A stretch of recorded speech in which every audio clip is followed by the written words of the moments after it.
James, তোমার বাবা 9 বছর আগে থিয়েটারে আগুন লাগার কারণে মারা গেছেন, তাই তো? Yes sir. আপনার হাজবেন্ড ফিল্ম একাই দেখতে গিয়েছিলেন? সেই দিন আমি বিজি ছিলাম, তাই উনি একাই চলে যান।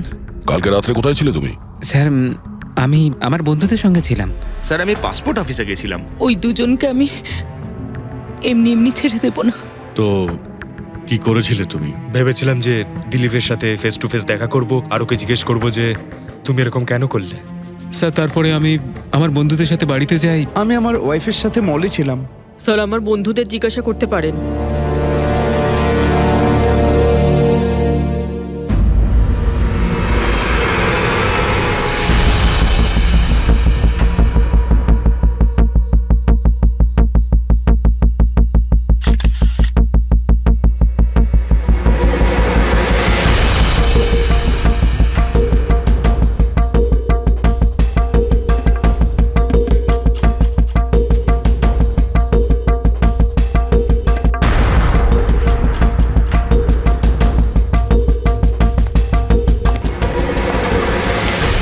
আপনারা কিছু পেয়েছেন?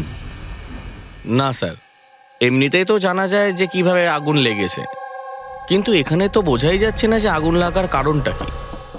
আচ্ছা, দেখো অ্যাম্বুলেন্স কত দূর এলো। ঠিক আছে স্যার।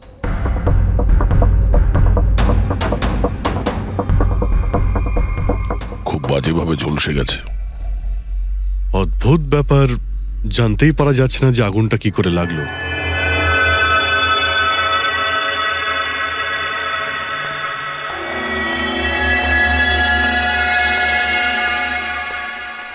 কিভাবে হলো এইসব? সবকিছু তো একদম ঠিক ছিল, জানি না আগুন কি করে লাগলো। এতজন মানুষের অভিশাপ তো লাগবেই, তাই না? এই কি বললে তুমি? আমি জানতে পেরেছিলাম স্যার যে দিলীপ স্যার কোনো কোর্টের কেসে ফেঁসে গেছিলেন।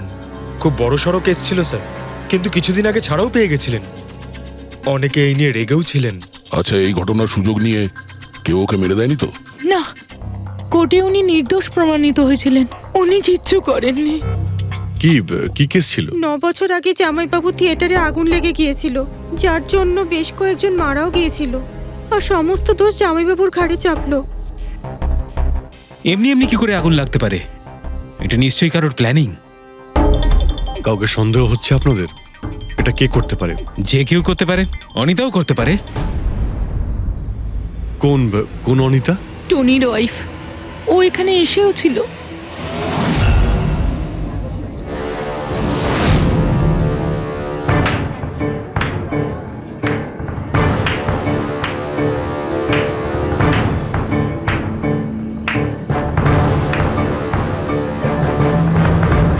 অনিতা, অন্য লোকের ঘর ভেঙে দিয়ে নিজের পরিবারের সঙ্গে এখানে ফুর্তি করা হচ্ছে। ভেরি গুড, ভেরি গুড, বাহ। কিন্তু একটা কথা মনে রেখো, ওই লোকগুলোর মতো তোমরাও ছটফট করে মরবে। সিকিউরিটি, এই চুপ, একদম চেঁচাবি না। বের করো একে বাইরে, বের করো। চলুন ম্যাম, বাইরে চলুন। আউট। মনে হচ্ছে তোদের কি পরিণতি হবে তা নিয়ে কোনো মাথা ব্যথা নেই। তোদের খারাপ সময় শুরু হয়ে গেছে, মনে রাখিস।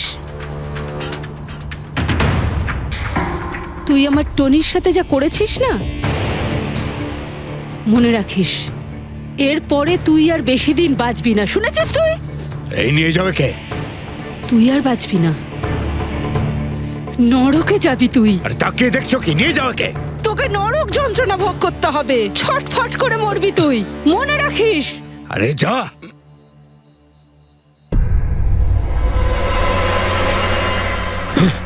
Let's enjoy Rohan. আরে ভুলে যাও।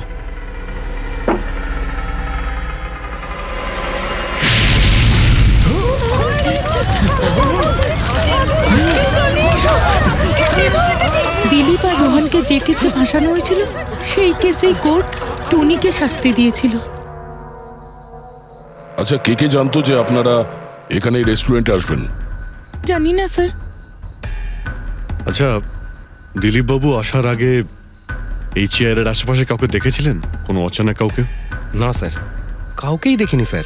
এই টেবিলটাকে রিজার্ভ করেছিল? দিলীপবাবু ফোন করেছিলেন, বলেছিলেন যে আমাদের জন্য টেবিল রিজার্ভ করে রাখো। সবসময় এখানেই বসতেন, এই টেবিল এই চেয়ারেই। রেগুলার কাস্টমার ছিলেন আমাদের। কারোর আগে থেকে জানা ছিল যে দিলীপ এখানে এই চেয়ারে বসবে? স্যার চেয়ারের আশেপাশে তো এমন কোনো জিনিস নেই যা দিয়ে আগুন লাগতে পারে। এ তো অদ্ভুত ধরনের মিস্ট্রি। CCTV camera.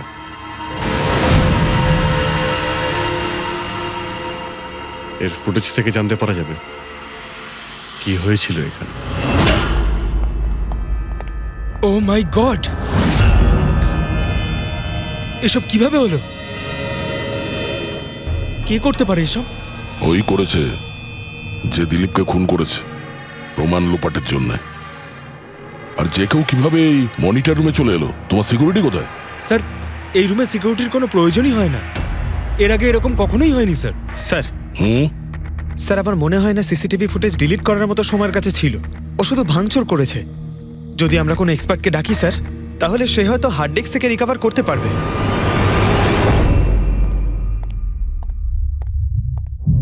স্যার, হ্যাঁ স্যার 9 বছর আগে দিলীপ আর রোহনের একটা থিয়েটার ছিল যেটায় আগুন লেগে গিয়েছিল। এক্সিট এন্ট্রির দরজা বন্ধ থাকার কারণে 12 জন লোক আগুনে পুড়ে মারা যায়। ভিকটিমদের ফ্যামিলি যখন কেস করে তখন ইনভেস্টিগেশনে জানা যায় যে সেই সময় একজন গার্ড ছিল। হ্যাঁ, টনি। হ্যাঁ স্যার। স্যার কোর্টে এটা প্রমাণ হয়ে গিয়েছিল যে টনি অনেক মদ খেয়েছিল, আর মদের নেশায় সে এতটাই চুর ছিল যে ইমার্জেন্সি এক্সিটের দরজাও খুলতে পারেনি। হ্যাঁ, কিন্তু এই টনির স্ত্রী অনিতা এটা মানতে রাজিই নয় যে ভুলটা টনি করেছিল। স্যার শুধু উনিই নন, অনেক আর্টিকেল এবং নিউজ পেপারও কিন্তু কোর্টের সিদ্ধান্তের ব্যাপারে কথা বলেছিল। যখন এই ঘটনাটা ঘটেছিল তখন দিলীপ আর রোহনের বিরুদ্ধে সলিড এভিডেন্স ছিল, কিন্তু তারপর কেস চলতে থাকলো। 9 বছর হয়ে গেল। কিছু প্রত্যক্ষদর্শী বয়ান বদলে দিল, আর কিছু লোক বাইরে চলে গিয়েছিল। স্যার, দিলীপ আর রোহন নিশ্চয়ই টাকা আর ক্ষমতার অপব্যবহার করেছে, আর এই কথাটা নিশ্চয়ই টনি জানতে পেরেছিল। ওই হয়তো পাঠিয়েছে অনিতাকে দিলীপকে মারার জন্য। কিন্তু ফেডরিক, যখন অনিতা ওখানে ছিলই না, তাহলে আগুন লাগালো কি করে? না না, সিকিউরিটি লোকেরা তো ওকে বাইরে বের করছিল ওই রেস্টুরেন্ট থেকে। এমন কি জিনিস ছিল যার জন্য হঠাৎ করে আগুন লাগলো? স্যার হয়তো ডক্টর সালুংখে আমাদের কোনো হেল্প করতে পারে। না হলে অনিতা।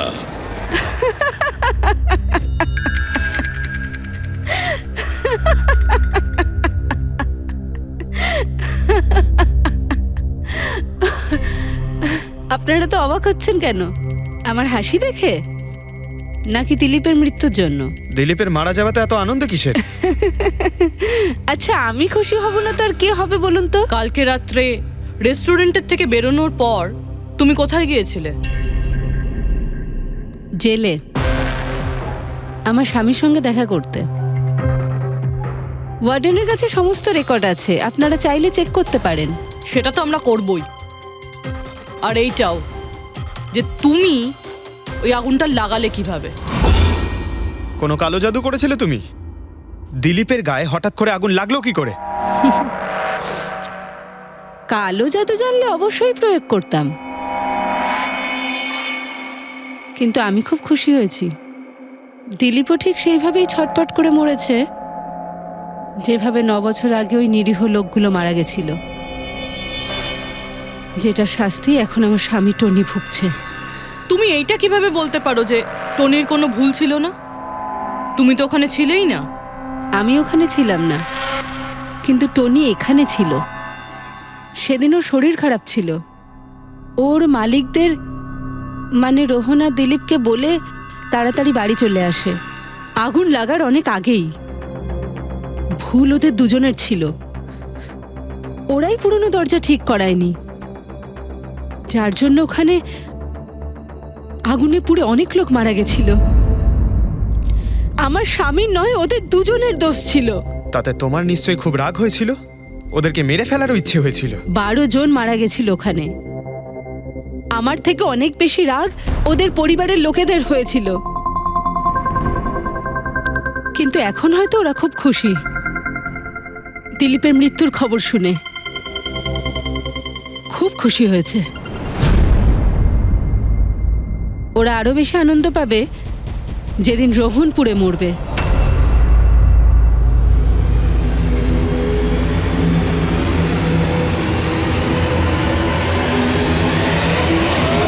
স্যার 42 জন আছে, ওই 12 জন ভিকটিমের কাছের আত্মীয় আর ফ্যামিলির লোকেরা মিলে। সাসপেক্ট বেশি আর সময় কম। স্যার এই 42 জন লোকের মধ্যে সবার আগে সেই সমস্ত লোকেদের নাম সরিয়ে দিতে হবে যারা কালকে দিলীপের মৃত্যুর সময় শহরে ছিল না। স্যার 9 বছর হয়ে গেছে এই ব্যাপারটার। হয়তো অনেক মানুষ দেশ ছেড়েও চলে গিয়েছে। আর কিছু লোক হয়তো এই পৃথিবীতেই আর নেই। তারপরেও খোঁজ তো নিতে হবে। দেখো কজন শহরে ছিল যখন দিলীপের মৃত্যু হয়।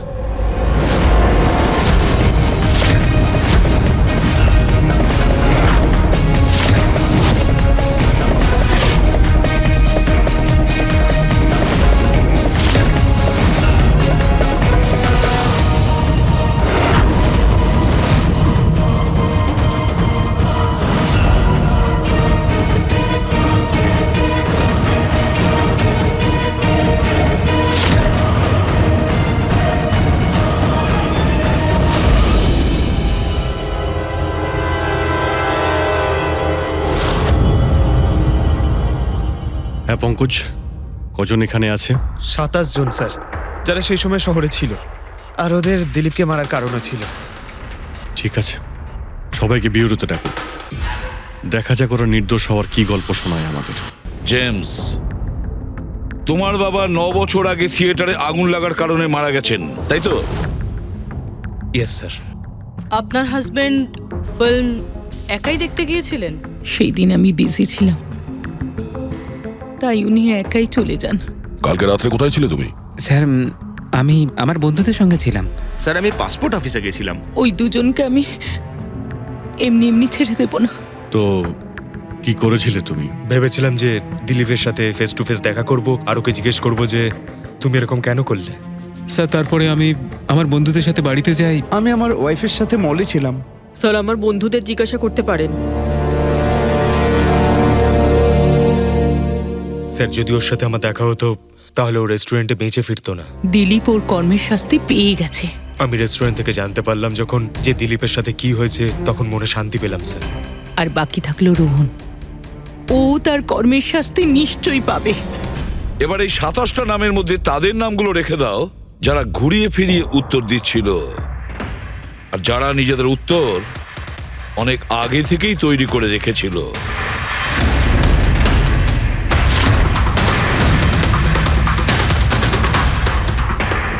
স্যার এবার 15 জন রইল।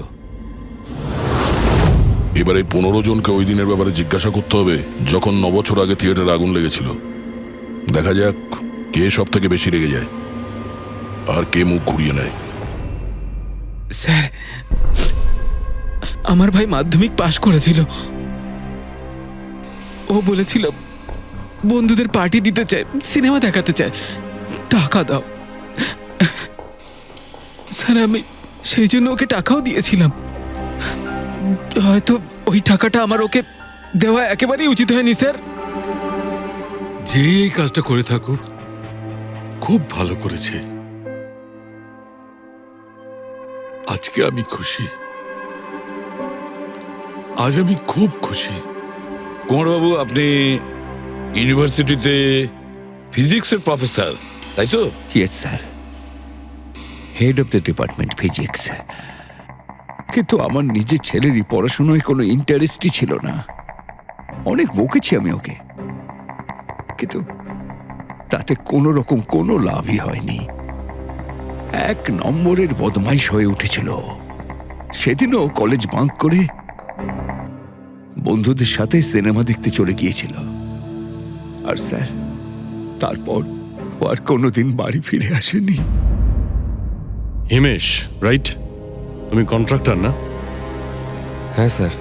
হিমেশ, 9 বছর আগে তুমি তোমার স্ত্রীর সঙ্গে সিনেমা দেখতে গিয়েছিল ওই সিনেমা হলে? আমাদের নতুন নতুন বিয়ে হয়েছিল, স্যালোনির সাথে সিনেমা দেখতে গিয়েছিলাম। ওর খুব খিদে পেয়েছিল, আমি সিঙ্গাড়া আনতে বাইরে গেছিলাম। আমি আমি ওখানে ফিরে গিয়ে দেখলাম ওখানকার দরজা লক হয়ে গেছে, আর ভেতর থেকে লোকেদের চিৎকার চেঁচামেচি শোনা যাচ্ছিল, আর আর খুব ধোঁয়া বেরোচ্ছিল ওখান থেকে। আমি স্যার দরজা খোলার অনেক চেষ্টা করেছিলাম, আমি খুব চেষ্টা করেছিলাম, আমি পাগলের মতো দরজায় ধাক্কা দিতে থাকি সালোনি সালোনি সালোনি বলে আমি চিৎকার করতে থাকি, কিন্তু আমি কিচ্ছু করতে পারিনি স্যার, আমি কিচ্ছু করতে পারিনি, আমার সালোনিকে আমি বাঁচাতে পারিনি। ওখানে তো একটা গার্ডও ছিল না টনি? ও কি দরজা খোলেনি? ছিল না স্যার। ওখানে কোনো গার্ড, মানে আর কাউকে দেখেছিলে তুমি? কেউ ছিল না স্যার, কেউ ছিল না। আমি 9 বছর আগে কোর্টে যে কথা বলেছি আজও তাই বলছি। যখন সিনেমা হলে আগুন লেগেছিল তখন টনি ওখানে ছিল না স্যার।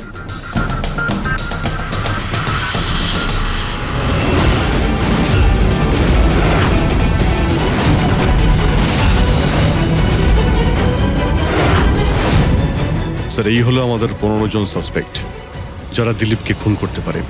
স্যার পুলিশ বলছিল যে ফায়ারম্যানরাও বলতে পারেনি যে আগুনের এক্স্যাক্ট সোর্সটা কোথায় ছিল। ওরা তো দেখা মাত্রই জানতে পেরে যায়, তাই না? জানতে পেরে যায় যে ওখানে এমন কি জিনিস ছিল যাতে আগুন ছড়িয়ে পড়ে, কিন্তু ওরা জানতে পারেনি।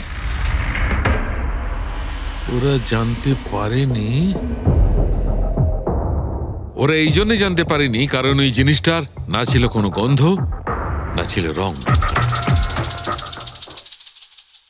Exactly sir. যদি এটা লিকুইড হতো না তাহলে দিলীপ নিশ্চয়ই বুঝতে পারতো ওই চেয়ারটায় বসা মাত্রই। আর পাউডার থাকলে আমরা টেস্ট করে পেয়ে যেতাম। তার মানে এটা তো গ্যাস। তার মানে হচ্ছে এটা ছিল গ্যাস। গ্যাস? এই জন্য ওই ফায়ারম্যান জানতে পারেনি যে কিসের জন্য আগুন লেগেছিল। ইনফ্লেমেবল গ্যাস বস, যার শুধু একটা স্পার্কের দরকার হয় জ্বলে উঠবার জন্য। কিন্তু একটা কথা বুঝতে পারছি না, দিলীপ যে চেয়ারে বসেছিল সে চেয়ারে গ্যাস আসলো কোথা থেকে? চেয়ার থেকেই। কি চেয়ার থেকে? সেটা এইভাবে বস, যে চেয়ারে দিলীপ বসেছিল তার নিচের অংশে কেউ ওই ইনফ্লেমেবল গ্যাসকে স্প্রে করেছিল। মারা যাওয়ার সময় দিলীপের সংস্পর্শে দুটো জিনিস ছিল। একটা তো এই চেয়ার যেটাতে ও বসেছিল, আর একটা ওয়াইনের গ্লাস যেটা ও হাতে ধরেছিল। আমরা এই দুটো জিনিসই চেক করেছি। তো এই চেয়ারটা থেকে আমরা ইনফ্লেমেবল গ্যাসের কিছু ট্রেসেস পেয়েছি। বস, আমাদের আশেপাশের পরিবেশে সর্বদা জ্বলনশীল পদার্থ ঘুরে বেড়ায়, যেটা কখনো কখনো স্পন্টেনিয়াসলি জ্বলে যায়। যেমন হচ্ছে মাস গ্যাস, একটা ন্যাচারাল বায়োগ্যাস, আর জ্বলনশীল গ্যাস এর মেইন কম্পোনেন্ট। তার মানে ইনফ্লেমেবল গ্যাস যে কোনো সময় হাওয়াতে এমনি এমনি জ্বলে উঠতে পারে? না ফ্রেডি, নিজে নিজে নয়। যখন পরিবেশটা খুব বেশি উত্তপ্ত হয়ে ওঠে আর সেটা পরিবেশের অক্সিজেনের সঙ্গে মিশে যায়, তখন একটা সুপার হাই টেম্পারেচার উৎপন্ন হয়, যার কারণে এই আগুন লেগে যায়। কিন্তু ডক্টর সালুখে, ওখানে তো এরকম কোনো হাই টেম্পারেচারের মতো কিছু ছিলই না। এক্স্যাক্টলি, এমন কোনো ডাইরেক্ট সোর্স ছিলই না যাতে তাপ উৎপন্ন হতে পারে। বস, এই জন্যে আমার মনে হচ্ছে খুনি কোনো এক্সট্রা ডিভাইস ব্যবহার করেছিল এই এত বেশি টেম্পারেচার উৎপন্ন করার জন্য। আর এই চেয়ারটা তো রেডিই ছিল, এর তো শুধু একটা স্পার্কের দরকার ছিল। কিন্তু স্যার, এভাবে কেউ হিট কিভাবে উৎপন্ন করবে? হ্যাঁ, করা যেতে পারে তো। যেমন উদাহরণস্বরূপ ম্যাগনিফাইং গ্লাস। ম্যাগনিফাইং গ্লাস দিয়ে সূর্যের রশ্মিকে বিশেষভাবে ফোকাস করে আমরা ছেলেবেলায় কাগজ পড়াতাম।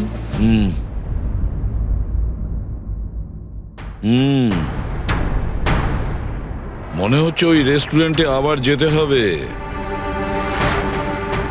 খোঁজ নিতে হবে কিসের থেকে আগুনটা লেগেছিল।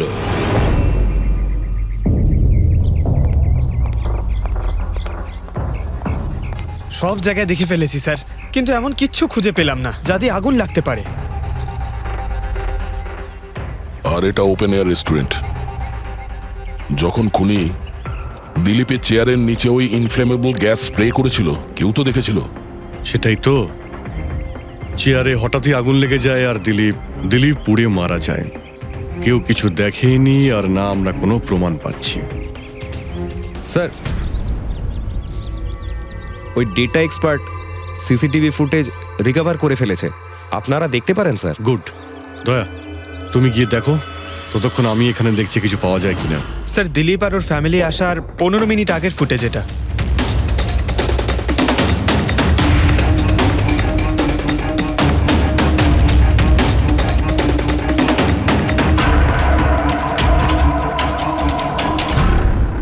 এ চেয়ার চেঞ্জ করছে। এর কোনো দ্বিতীয় অ্যাঙ্গেল আছে কি এই সময়েরই? চেক করো। 1 মিনিট স্যার।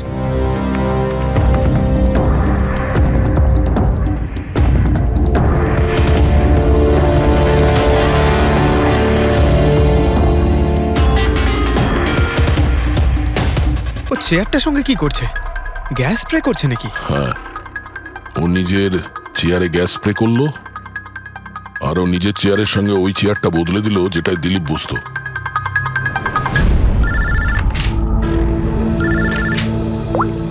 হ্যাঁ দয়া। আচ্ছা, গ্রেট, গুড ওয়ার্ক দয়া, গুড ওয়ার্ক। কি হলো স্যার? যে দিলীপের চেয়ারটা কারসাজি করেছিল তার খোঁজ পাওয়া গেছে। সে আসলে একটা লোক, ওর শারীরিক গঠনটাও জানা গেছে। আর দেখি আমরা, দয়া ফটোটা পাঠাচ্ছে।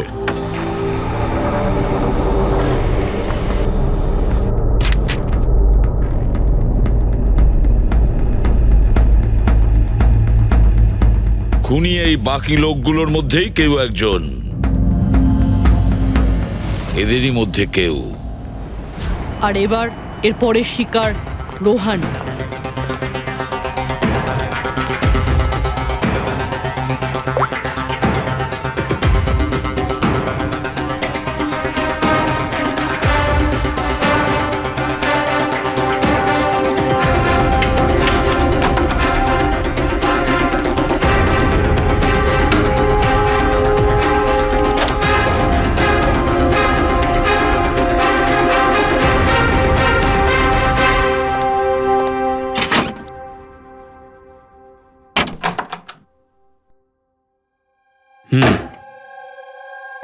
আমার মনে হয় কারোর আমার আর দিলীপের মুক্তিতে অসুবিধা হচ্ছে। আমার প্রাণে ঝুঁকি আছে এখানে। I'll talk you later, bye. Sir, everything is okay. All right, তুমি এখানেই থাকবে আর কাউকে ভেতরে ঢুকতে দেবে না। Be alert, okay? Okay sir.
বাঁচাও, বাঁচাও,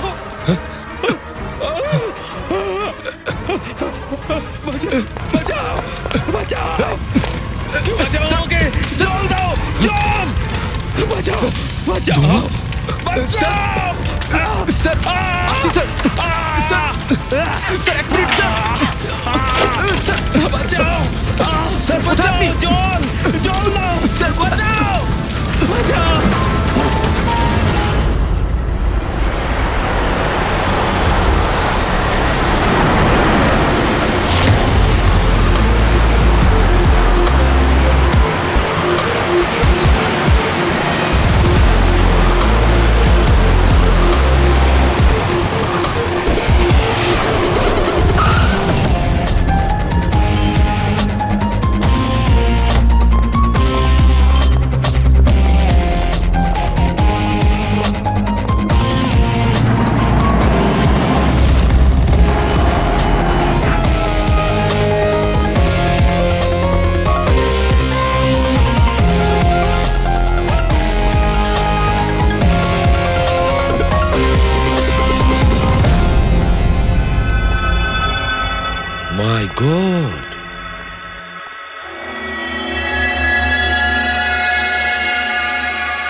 হয়েছিল এখানে আর কিভাবে?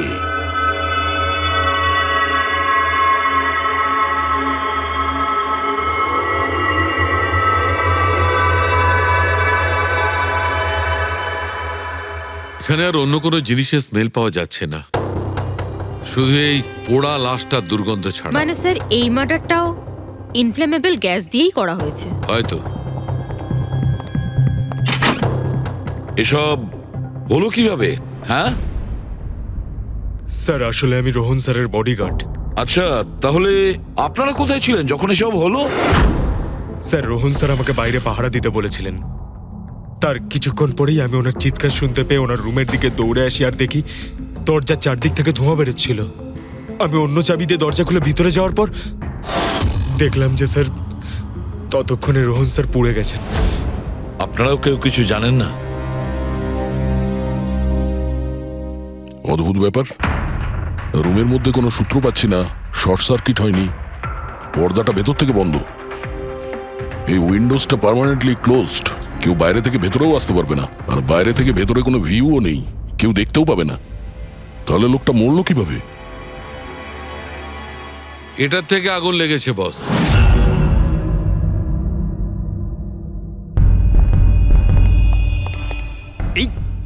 এই জিনিসটা দিয়ে এটা কি স্যার? এটা হচ্ছে ফিলামেন্ট। ফিলামেন্ট? ইলেকট্রিক বাল্বের ভেতরের ফিলামেন্ট। যখন এই ফিলামেন্টের ভেতর দিয়ে ইলেকট্রিক পাস করানো হয় তখন এটা গরম হয়ে লাল হয়ে যায়। বস, খুনিও এই টেকনিকটাই ব্যবহার করেছে ওই জ্বলনশীল গ্যাসটাকে জ্বালানোর জন্য। কিন্তু ওই রেস্টুরেন্টে যেখানে দিলীপ মারা গিয়েছিল ওখানে তো আমরা এরকম কোনো ফিলামেন্টের মতন কিছু পাইনি। বস, এত ছোট্ট একটা জিনিস, ওটা খোলা জায়গা, হয়তো কোথাও উড়ে চলে গেছে, কিন্তু এখানে তো পুরো ঘরটাই বন্ধ, তাই জন্যে খাটের তলায় এটা আমি পেয়ে গেছি। কিন্তু স্যার ফিলামেন্ট দিয়ে ইলেকট্রিক পাস করানোর জন্য ওয়্যারসের কোনো না কোনো কানেকশন তো থাকা উচিত বেড পর্যন্ত। আছে, এখানেই নিশ্চয় কোথাও আছে। পুরো বেড চেক করেছি আমরা, রুমটাও চেক করেছি, এরকম কিছুই তো পাইনি আমরা। দয়া, ওই দরজাটা কিসের? Manager, yes sir. ওই দরজার ওপারে কি আছে? স্যার আর একটা রুম আছে, এই রুমের সাথে ওটা কানেক্টেড। এমনিতে এই দরজাটা সিল থাকে, এটাকে কেউ খোলে না স্যার। খুলুন এই দরজাটা। Yes sir. আসুন স্যার।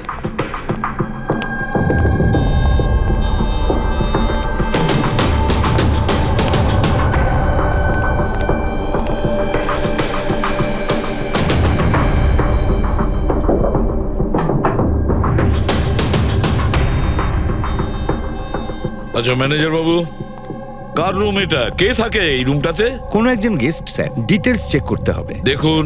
Okay sir.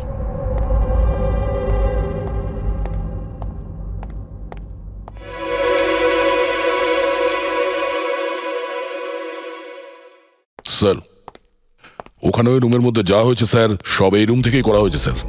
কিন্তু যদি কারেন্ট এই রুম থেকে পাস করা হয়ে থাকে তাহলে এখান থেকে বেড পর্যন্ত কোনো না কোনো ওয়্যার তো থাকা উচিত। আর যদি থেকে থাকে তাহলে রোহন নিশ্চয়ই সেটা দেখতে পেয়েছে। হ্যাঁ, হয়তো ওর বডিগার্ডও দেখে থাকবে। ডাকো তো ওর বডিগার্ডকে। আপনি এদিকে আসুন।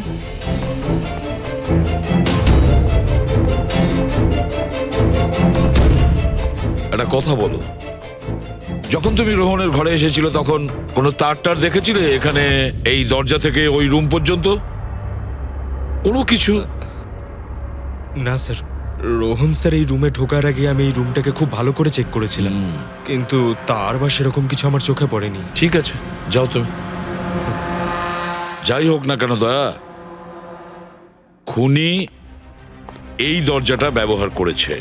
এই দরজা দিয়ে রোহনের রুমে আসে আর রোহনের বেডে ইনফ্লেমেবল গ্যাস স্প্রে করে, আর যে কোনো ভাবেই হোক ফিলামেন্টে কারেন্ট দিয়ে দেয়, তাতে ফিলামেন্ট গরম হয়ে যায় আর ইনফ্লেমেবল গ্যাসে আগুন ধরে যায়, আর তাতে রোহনের মৃত্যু হয়। বস, একটা কথা কিন্তু ঠিক, খুনি যেই হোক না কেন তার ইলেকট্রিক আর কেমিক্যাল সম্পর্কে খুব ভালো জ্ঞান আছে।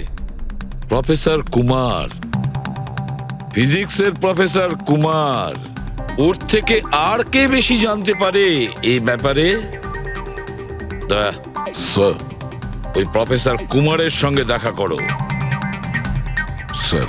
দয়া, আমিও যাব তোমার সঙ্গে।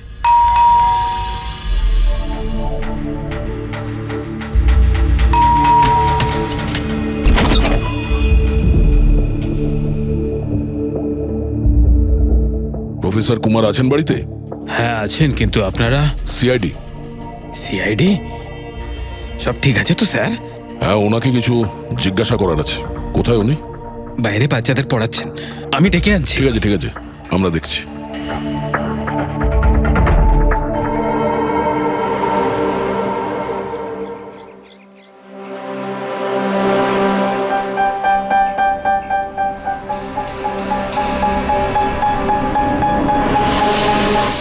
মিস্টার কুমার, আপনার কাছে আমাদের কিছু জিজ্ঞাসাবাদ আছে।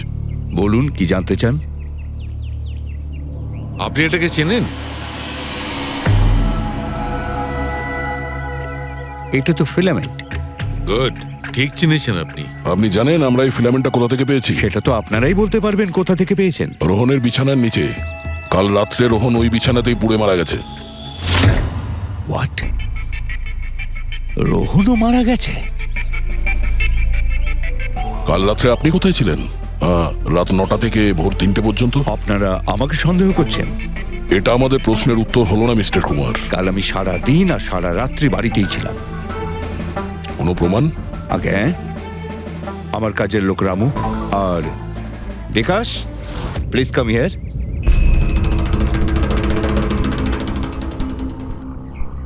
Yes sir. এনাদের বলো যে কাল কোথায় ছিলাম। স্যার, আমাদের সবার এক্সট্রা ক্লাস নিচ্ছিলেন এই বাড়িতেই। কটা থেকে কটা পর্যন্ত? স্যার, সন্ধ্যা 6টা থেকে ভোর 5:30 পর্যন্ত। সামনেই আমাদের এক্সাম, তাই আমরাই স্যারকে রিকোয়েস্ট করেছিলাম এক্সট্রা ক্লাস করানোর জন্য। ঠিক আছে স্যার, তুমি যাও বাবা।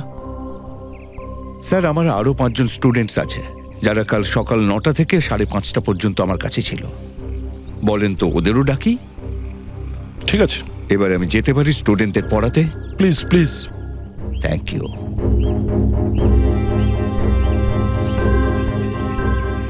হ্যাঁ, তাহলে আমি যেটা বলছিলাম যে শোল্ডারিং ওয়্যার ছাড়াও আমরা মাদারবোর্ড ফিক্সড করতে পারি with the help of adhesive conductor.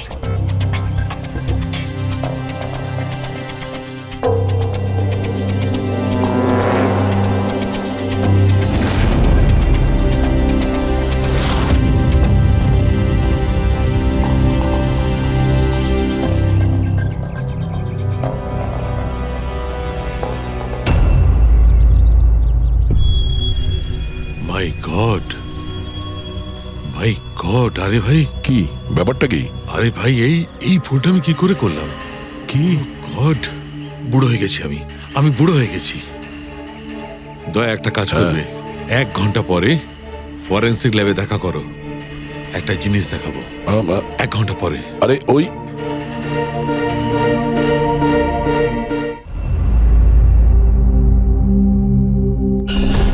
হ্যাঁ বস, একটা কাজ করো, এই সুইচটা দিয়ে ওই বাল্বগুলোকে জ্বালাও। এই সুইচ দিয়ে? এই সুইচ দিয়ে? হ্যাঁ হ্যাঁ, এই সুইচটা দিয়ে। আরে এর মধ্যে কোনো কানেকশন দেওয়া নেই, কিভাবে জ্বলবে? তুমি প্রশ্ন করো না, কখনো কখনো আমার কথাটাও মেনে নাও। কখনো কখনো। এই অন করলাম। কই স্যার, কিছুই তো হলো না। হবে হবে। আরে কি হবে? কিছুই হবে না। হবে ভাই, বিলিভ মি, হবে। 1 মিনিট। আরে ওর শরীর ঠিক আছে তো?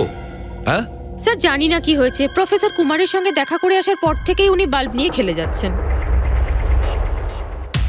একটা কথা বলো, ওই ফিঙ্গারপ্রিন্ট গুলোর খবর কি, যেগুলো তুমি হোটেলের লোকেদের কাছ থেকে নিয়েছিলে আর ওই রুমটা থেকে নিয়েছিলে? স্যার, অনেক ফিঙ্গারপ্রিন্টস পাওয়া গেছে, কিন্তু সবগুলো স্টাফ মেম্বারসদেরই, এছাড়া আর কারোর পাওয়া যায়নি।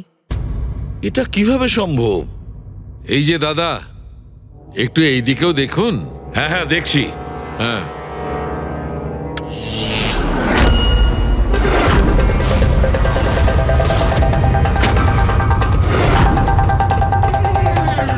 আরে স্যার, স্যার এই বাল্বগুলো জ্বললো কিভাবে? এ কি কাণ্ড করলেন ডক্টর সালুকে? কোনো তার ছাড়াই আপনি সবকটা বাল্ব জ্বালিয়ে দিলেন। কিন্তু ডক্টর সালুকে, এটা আপনি করলেন কিভাবে? এটা ঠিক তেমন ভাবেই হয়েছে ফ্রেডি, যেমন ভাবে খুনি করেছিল। ওই দিলীপের চেয়ারটাতে আর রোহনের বেডে। ম্যাজিশিয়ান সালুখে, এবার পরিষ্কার করে বলুন আপনি সব করলেন কিভাবে? কারেন্ট কি হাওয়া থেকে আসলো? হাওয়া থেকে আসেনি বস, তাহলে কারেন্ট এসেছে ইলেকট্রিক পেইন্টের সাহায্যে। Electric paint? হ্যাঁ, ইলেকট্রিক পেইন্ট। আসলে ইলেকট্রিকের যে তার হয় সেটা মেটালের হয়। Metal is a good conductor of electricity, সেই জন্য কারেন্ট ওর মধ্যে দিয়ে পাস করে। ঠিক একই রকম ভাবে কিছু পেইন্টও আছে যেগুলোকে আমরা ইলেকট্রিক পেইন্ট বলি, আর এটাও গুড কন্ডাক্টর অফ ইলেকট্রিসিটি। এর মধ্যে দিয়েও ইলেকট্রিসিটি পাস করতে পারে। অদ্ভুত ব্যাপার হলো এটা যে কোনো কালারের সঙ্গে মিশে যায়, যেটা খুব সহজে যে কোনো ব্যাকগ্রাউন্ডে মার্জ হতে পারে। ও, এই কারণেই আমরা হোটেলের রুমে আর রেস্টুরেন্টে কিছু দেখতে পাইনি স্যার। এক্স্যাক্টলি দয়া। খুনি আসলে হোটেলের রুমের আর রেস্টুরেন্টের ফ্লোরের দুটোর কালার এই কালারের সঙ্গে ম্যাচ করেছে, এই জন্য আমরা দেখতে পাইনি। তার মানে ইলেকট্রিক কারেন্ট, এই ইলেকট্রিক পেন্ট, এটা কি খুব সহজেই পাওয়া যায়? হ্যাঁ, পাওয়া যায়। আসলে এটা ইলেকট্রিক সোল্ডারিং আর রিপেয়ারিং এর কাজে লাগে। আর এটা সবচেয়ে বড় বিশেষত্ব হলো যে এটা সাধারণত খালি চোখে এটা দেখা যায় না, শুধুমাত্র ইনফ্রারেড লাইটেই এটা দেখা যায়। আমি দেখাচ্ছি।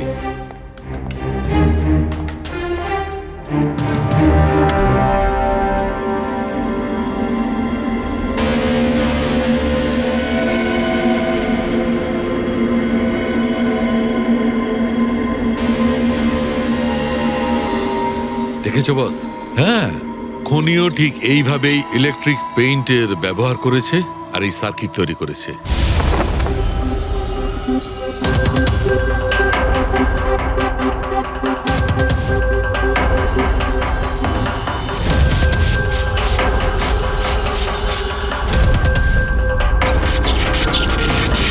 একটা কথা তো নিশ্চিত, এ যেই হোক না কেন তার এ সমস্ত ব্যাপারে খুব ভালো জ্ঞান আছে। কিন্তু স্যার, এদের মধ্যে খুনিকে ওই প্রফেসরের সঙ্গে তো কথা বলে নিয়েছি স্যার, ও তো না। এই বংশী, এই লোকটা তো একজন ক্লার্ক, কিন্তু আমার মনে হয় না যে একজন ক্লার্কের সায়েন্সের ব্যাপারে এত জ্ঞান থাকতে পারে। স্যার, এদের মধ্যে সব থেকে বেশি শিক্ষিত তো ওই প্রফেসর কি মনে হচ্ছে? এটা এমন কেউ হতে পারে যেটা প্রফেসরের মতো ইন্টেলিজেন্ট নয়, অথচ এই ব্যাপারে অনেক কিছুই জানে।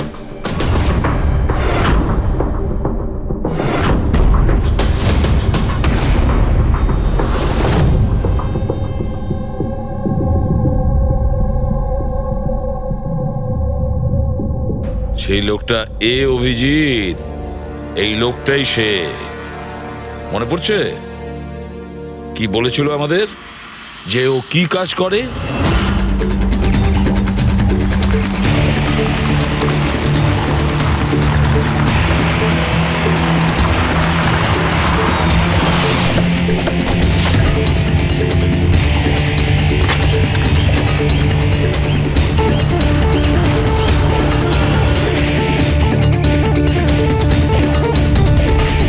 যাওয়া যাক শ্বশুর বাড়ি।